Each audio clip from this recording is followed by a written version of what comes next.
রায়ের পরিবর্তে এবার নীলাঞ্জনাকে সপাটে কষিয়ে চড় মারল শ্রদ্ধা। বন্ধুরা ভিডিওতে লাইক দিয়ে দেখতে থাকুন। স্রোত সার্থক যখন রায়ের বাড়িতে এসে পৌঁছয় ঠিক সেই মুহূর্তে নীলাঞ্জনা চিৎকার চেঁচামেচি করে অনির্বাণের উপরে মিথ্যে অ্যালিগেশনস লাগানো দেখতে দেখতে এক পর্যায়ে যখন স্রোত বলতে থাকে যে মেজদি ভাই মুখ সামলে কথা বলতে, কার বিরুদ্ধে কি অপবাদ আনছিস তুই একবার ভেবে দেখেছিস? তোর মুখে বাচ্চা নিয়ে কথাগুলো বলতে, যে কিনা দেবতার মতন একজন মানুষ, তার পক্ষে কি আদেও কোনো মেয়েকে অসম্মান করাটা সম্ভব? তোর মুখে বাধ্যে না এই কথাগুলো বলতে, তুই কার সামনে দাঁড়িয়ে কী সব বলছিস বলতো?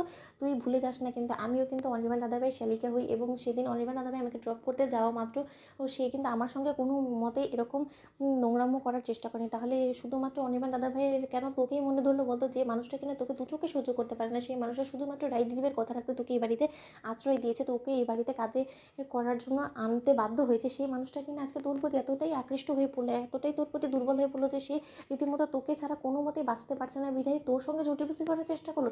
আর এই কথাটা তুই আমাকে বিশ্বাস করতে বলছিস? শোন, তোকে একটা কথা বলে দিচ্ছি, তুই এই কথাগুলো আর যাকে ইচ্ছে শুনিয়ে তুই বোকা বানাতে পারবি, কিন্তু আমাকে কোনো মতেই না। আমি কোনো মতে তোর একটা কথার উপরে বিশ্বাস করবো না। অন্যদিকে নীরু বলতে থাকে যে এই কথাগুলো তোর বিশ্বাস করারও তো কোনো কথা না, কারণ আর যাই হোক না কেন তুই তো অনির্বাণ দাদাভাই ভক্ত, এবং তুই অনির্বাণ দাদাভাই এতটাই ভালোবেসে ফেলেছিস যে তুই তোর স্বামীর থেকেও বেশি অনির্বাণ দাদাভাইকে বড় করে দেখিস। এবং তো আমার তো কখনো কখনো মনে হয় যে অনির্বাণ দাদাভাইয়ের সঙ্গে নির্ঘাত তোর কোনো অনৈতিক সম্পর্ক আছে, যার ফলে কিনা তুই অনির্বাণ দাদাভাইয়ের প্রতি এতটা আকৃষ্ট এবং এতটা দুর্বল। সত্যি কোনো কিছু অনির্বাণ দাদাভাইয়ের বিরুদ্ধে শুনতে পারছিস না কেন রে বলতো?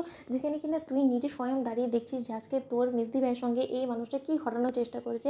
আমার গায়ে আঁচড় দেখেও কি তোর কোনো মতে বিশ্বাস করতে মনে চাচ্ছে না যে না, সত্যিকার অর্থে মেজদি ভাই যে কথাগুলো বলছে সেটা সত্য? ঠিক সেই মুহূর্তে সার্থক বলতে থাকে যে আসলে মেজদি ভাই আপনার কোনো কথার উপরেই না আমরা সম্পূর্ণরূপে আস্থা এই কারণে রাখতে পারি না, কারণ আপনার অতীতটা এতটাই তিক্ত, এতটাই নোংরা যে আপনার অতীতের কথা বিবেচনা করলে না আপনার বর্তমানে আমরা কোনো মতে আপনার উপর বিশ্বাস করতে পারি না। অন্যদিকে নীলু বলতে থাকে যে স্রোত, আজকে যদি একই ঘটনাটা অনির্বাণ দাদাভাই তোর সঙ্গে ঘটানোর চেষ্টা করে তাহলে তুই কী বলতে বলতো? তখন নিশ্চয়ই তুই সদরে অনির্বাণ দাদাভাইকে গ্রহণ করে নিতে, তাই তো? কারণ অনির্বাণ দাদাভাইকে তো তুই চাস, তাই না? অনির্বাণ দাদাভাইয়ের এই রাজপ্রাসাদ থেকে শুরু করে টাকা পয়সা সব কিছুর উপরে তোর নজর আছে, তাই না? তার জন্যই তো অনির্বাণ দাদাভাই সব কথা তোর ভালো লাগে, তাই তো? তাহলে কি আমি ধরে নেবো যে অনির্বাণ দাদাভাইয়ের সঙ্গে তোর অবৈধ সম্পর্ক আছে, এবং তার তাগিদেই তুই অনির্বাণ দাদাভাইকে আড়াল করার চেষ্টা করছিস? ঠিক সেই নীলাঞ্জনা বলতে থাকে যে এই মানুষটা আমাকে লাঞ্ছিত করার চেষ্টা করছে, এবং এই মানুষটার বেঁচে থাকার কোনো অধিকার নেই। সে এই মুখ দেখায় কী করে আমি সেটাই ভেবে পাচ্ছি না। এই মানুষটা যদি সর্বোচ্চ শাস্তির ব্যবস্থা না করতে পারি, তাহলে এই মানুষটাকে প্রয়োজনে আমি নিজ হাতে আইন তুলে নিয়ে মানুষটাকে আমি শেষ করে দেবো। অন্যদিকে কথা শোনা মাত্রই সহপাঠী নীলাঞ্জনাকে চড় মেরে বলতে থাকে যে লজ্জা করছে না? নির্লজ্জ বিহায় মেয়ে কোথাকার, তুই মেয়ে জাতির নামে কলঙ্ক, জানিস? তোর মতন মেয়েদের জন্য না আমাদের মতন ভালো মেয়েদের উপরে মানুষ বিশ্বাস করতে চায় না, তোদের মতন মানুষদের জন্য আমাদের মতন মেয়েদের উপর থেকে লোকের বিশ্বাস উঠে যাচ্ছে।